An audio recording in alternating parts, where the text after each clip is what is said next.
বিসমিল্লাহির রহমানির রহিম। আজকে বিলাসবাড়ি উচ্চ বিদ্যালয়ের সিনিয়র শিক্ষক জনাব মমতাজুর রহমানের কর্মজীবনের শেষ বিদায় দিনে আমাদের মাঝে উপস্থিত আছেন অত্র বিদ্যালয়ের সম্মানিত শিক্ষক শিক্ষিকা মহোদয়গণ, উপস্থিত আছেন অত্র এলাকার সুধীমণ্ডলী এবং আমার সামনে উপস্থিত আছেন অত্র বিদ্যালয়ের প্রাক্তন এবং নিয়মিত শিক্ষার্থীবৃন্দ। সবার জন্য রইল আমার সালাম, আসসালামু আলাইকুম, আদাব। আজকে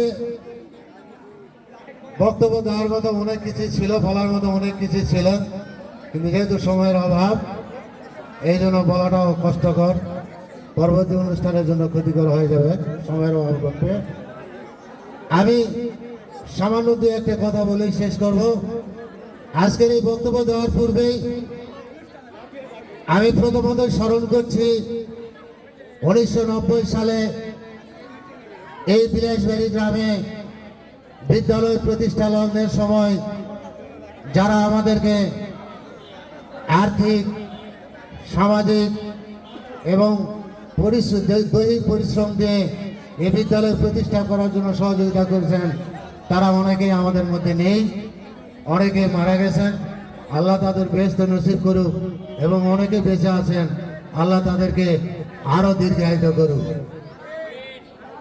এবং এই বিদ্যালয় থেকে আমাদের অনেক শিক্ষক বিদায় হয়ে চলে গেছেন, তারাও মহান আল্লাহ পাকের কাছে আবেদন করি ওনাদেরকেও যেন আল্লাহ পাক দীর্ঘায়িত করেন।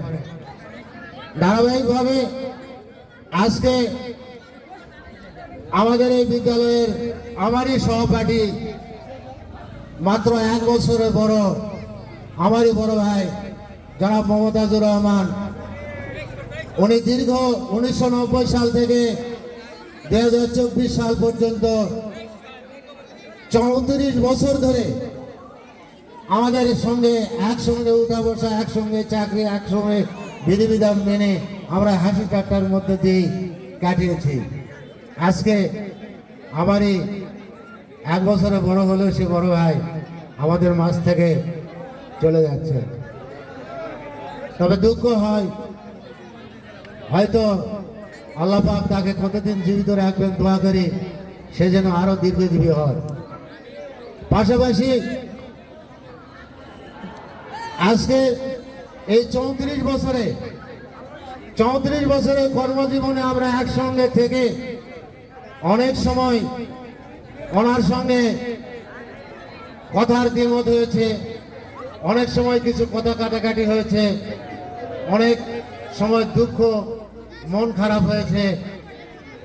এটা হওয়াটাই স্বাভাবিক, কেননা ভুল ত্রুটির মধ্যে দিয়ে মানুষ আল্লাহর ফেরেশতা নয়, ভুলের মধ্যে দিয়ে মানুষের বসবাস। সুতরাং আমাদের মধ্যেও অনেক ভুল বোঝাবুঝি ছিল, ভুল বোঝাবুঝি হয়ে গেছে, কারণে অকারণে অনেক মন খারাপ হয়ে গেছে। আমি সেই জন্য আমার বড় ভাই মমতাজ ভাইকে অনুরোধ করব, দয়া করে আমাদের মধ্যে যদি কোনো ভুল ত্রুটি যদি হয়ে থাকে, কাজের মাধ্যমে, কথার মাধ্যমে যদি কোনো দুঃখ বেদনা যদি পেয়ে থাকেন, দয়া করে আমাদেরকে মাফ করে দিবেন। এবং ছাত্রছাত্রীদের পক্ষ থেকেও আমি আপনাকে অনুরোধ করব, দয়া করে তারা যদি কোনো ভুল ত্রুটি বা কটু কথা যদি বলে থাকে, দয়া করে মাফ করে দেবেন। আমাদের পক্ষ থেকে, আমি শিক্ষক মন্ডলী এবং ছাত্রছাত্রীদের পক্ষ থেকে যতটুকু ভুল বোঝাবুঝি যদি থেকেই থাকে, কারো মনের মধ্যে যদি কোনো কিছু থেকে থাকে, আমরাও আপনাকে মহান আল্লাহ পাকের ভরসা রেখে, আল্লাহ পাকের উপর ভরসা রেখে আমরাও মাফ করে দিলাম। আজ থেকে আপনিও মুক্ত, আমরাও মুক্ত। সুতরাং বিদায় নিতে হবে চাকরি বিধি অনুযায়ী, বয়স অনুযায়ী, সরকারি বিধি অনুযায়ী চাকরি থেকে বিদায় নিতে হবে, এটাই স্বাভাবিক। যেহেতু আজকের থেকে আপনার কর্মজীবন, আপনার সময় শেষ, সেহেতু আপনাকে বাধ্য হয়ে স্কুল থেকে চলে যেতে হলো। আশা করি আপনি দীর্ঘজীবী হন এবং প্রাক্তন এবং নিয়মিত শিক্ষার্থীবৃন্দ যে আজকের যে অনুষ্ঠানে আয়োজন করেছে সকলকে ধন্যবাদ জানিয়ে সবার সুস্বাস্থ্য এবং দীর্ঘায়ু কামনা করে আমি আমার বক্তব্য শেষ করছি। আল্লাহ হাফেজ। ধন্যবাদ সবাই। ধন্যবাদ আমাদের প্রধান স্যারকে।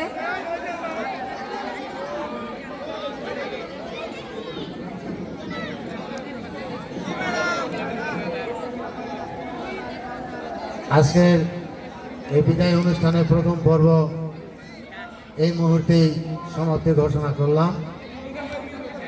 একটু পরেই দ্বিতীয় পর্বের অনুষ্ঠান শুরু হবে। আপনারা সবাই আমন্ত্রিত এবং এই অনুষ্ঠান সঞ্চালন করার জন্য আমি শাহনাজ ম্যাডামকে অনুমতি দিচ্ছি।